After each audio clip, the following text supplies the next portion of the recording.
I am the traitor, just don't look at my laptop, please. Bye, thanks for the stories. Read by Eleanor Elizabeth. Summary. It doesn't start the way you'd think. It had very little to do with Midoriya's notebooks, and a lot to do with the laptop he's always writing something on. Something he would never tell anyone about. Clearly, he was up to something. Or, I'd been reading way too much Suspected Traitor Midoriya Izuku, and I thought, this, but make it crack. The weird looks from his classmates should have tipped him off. He'd noticed them for sure. Kirishima didn't have a bad bone in his body, but Izuku had caught the boy sending glances his way several times. He just thought maybe he'd said something to Kachan that had made his friends angry with him. Kachan hadn't been acting differently, neither had the rest of the class. It was just the Baka squad, acting like Izuku had kicked their puppy. He just brushed it off. Either they'd confront him about whatever was bothering them, or they could figure it out and they'd get over it and go back to the way it was before. Then, during homeroom, All Might and Detective Sukauchi had come into the room and All Might requested for Izuku to come with them. Their serious faces clued everyone in on the fact that something was going on. Uraraka, being who she was, protested. "Why do you need Deku?" The detective made a face of displeasure. "We just have a few questions for Midoriya, then he'll be back." Izuku stood. "Whatever this is about, I'm sure it's fine, Uraraka." Zero snorted. "Like you don't know." He looked at Izuku with an anger he'd never seen on the usually chill boy. Confused, he turned to his classmate. "What do you mean?" Zero slammed his hand on the desk, making everyone flinch. "We all know you're the traitor, Midoriya. You can just admit it and save everyone the time." Izuku could only gape at him. Turning to All Might and Sukauchi, he saw the grimaces and confirmed that they came to speak with him about that very subject. Bewildered, Izuku said to the room, "I'm not the traitor, though."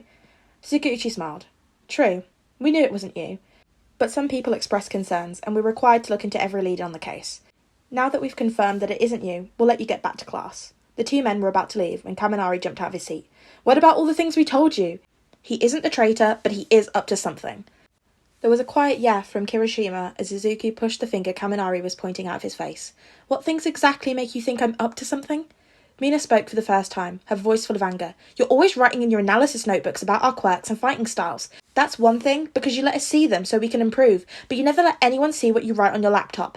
Kirishima nodded. "If you won't let us see what's on there, it must be bad, since you share everything else when we ask. And if we ask what you're writing, you lie about it." Izuku's face was red now. "I don't lie about it." Tesauchi looked concerned, as he declared that a lie, and all the heads snapped towards Izuku, who looked ready to pass out. Zero grinned like they'd just got him to confess to murder. "So what's on there that you need to lie about?" He was so preoccupied with the accusation, he didn't notice Mina digging through his bag until she let out a triumphant, "Ha! Here it is! Let's just see what you have on there." Izuku shouted a panicked, "No!" and then he tried to lunge for the laptop, but Kaminari caught him. Kirishima stood to help his friend hold on to the struggling Izuku. Easier because Aizawa had erased their quirks. He didn't think Midoriya was up to anything nefarious, but the kid was being cagey about it, and he was curious. Mina opened the laptop and frowned when she realised it was password protected. Ready to end this farce, Kachan told them the password. No one asked why he knew it to begin with, and Izuku started shouting before Mina could open any of the documents. "I am the traitor! I work with the League!" He looked to Sukauchi desperately. "I admit it, so there's no reason for everyone to go through my laptop." The detective shook his head. "I know you're lying, Midoriya, and I have to admit, you're being suspicious about the contents of the computer." The noises of agreement around the room were drowned out by Mina's strangled noise of shock. Her face was bright red, a weird look on somebody normally pink, and she shook her head. "It's nothing suspicious. We can just drop it now." Aizawa stepped forward, snatching the laptop from her. "Clearly there's something going on here, so I'll just..." He trailed off as his eye skimmed the contents of the page Mina had pulled up. He made a choking noise and the laptop crashed to the floor. They'd never heard him sound so done with life as when he turned to Izuku and said, "Why, problem child? Just why?" Izuku was staring at the floor, praying it would swallow him up.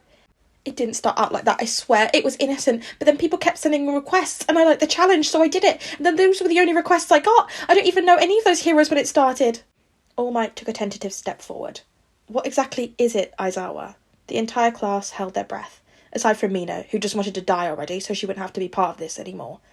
Until Aizawa spoke, clearly wanting to be anywhere else. "It's porn. The problem child is writing fanfiction porn of pro-heroes." Gasps and nervous giggles erupted throughout the room, and All Might coughed up a startling amount of blood. Sukauchi just walked out. This wasn't a criminal matter, and he wanted nothing to do with it any longer. Kaminari let go of Izuku and picked up the now cracked laptop. "Present Mike and All Might get an underground hero for Christmas." His eyes ran over the screen, getting wider and wider the more he read. Dude, this is seriously messed up. Aizawa would never be a bottom. Their teacher would have to replace Midoriya's laptop after he ripped it out of Kaminari's hand and threw it against the wall. At the end of the day, Izuku and Kachan were relaxing in Izuku's room. He got an apologies from the Baku squad, who couldn't look him in the eye, but not from the shame of their actions. How could they have expected Midoriya to be writing filth on his laptop? And now Midoriya was prepared to spend the rest of his life hiding in his dorm. Kachan threw a pillow at the sulking boy. Calm the fuck down, nerd. It's not a big deal. Izuku glared at his friend. You're only saying that because I didn't find out you helped me write all those stories.